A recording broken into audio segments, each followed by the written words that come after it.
ఎన్టీఆర్ సామాజిక పెన్షన్ల కార్యక్రమంలో భాగంగా బిక్కవోలు మండలానికి సంబంధించి నూతనంగా మంజూరైన 12 వితంతు పెన్షన్లను శాసనసభ్యులు రామకృష్ణారెడ్డి లబ్ధిదారులకు అందజేశారు. ఈ సందర్భంగా ఆయన మాట్లాడుతూనే గత ప్రభుత్వం హయాంలో సచివాలయాలు, రైతు భరోసా కేంద్రాలు, విలేజ్ హెల్త్ క్లినిక్ భవనాలు మాత్రమే నిర్మించారని, కానీ వాస్తవ అభివృద్ధి జరగలేదని విమర్శించారు.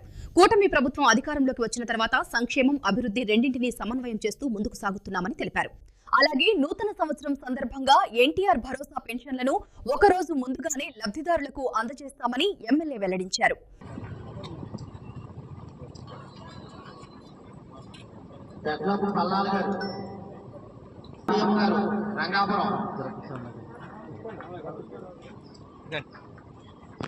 ఏదైతే కొత్తగా మంజూరైన స్పౌస్ పెన్షన్స్ ఈ మండలంలో 12 స్పౌస్ పెన్షన్స్ మంజూరైనవి.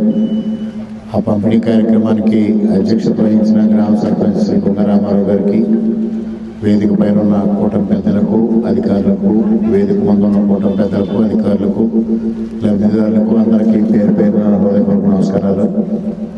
ఇవాళ ఏ విధమైన అభివృద్ధి కార్యక్రమాలు, సంక్షేమ కార్యక్రమాలు రాష్ట్రంలో కానీ గ్రామాల్లో కానీ అమలు జరుగుతున్నాయో ఇప్పుడే సుబ్బారెడ్డి గారు సవివరంగా తెలియజెప్పడం జరిగింది. గత ప్రభుత్వ హయాంలో 5 సంవత్సరాలు సేవా కేంద్రాలు, రైతు భరోసా కేంద్రాలు, వెల్నెస్ క్లినిక్లు, అదేవిధంగా సచివాలయాల నిర్మాణం తప్ప ఏ విధమైన అభివృద్ధి కార్యక్రమాలు చేయని విషయం మీ అందరికీ తెలుసు.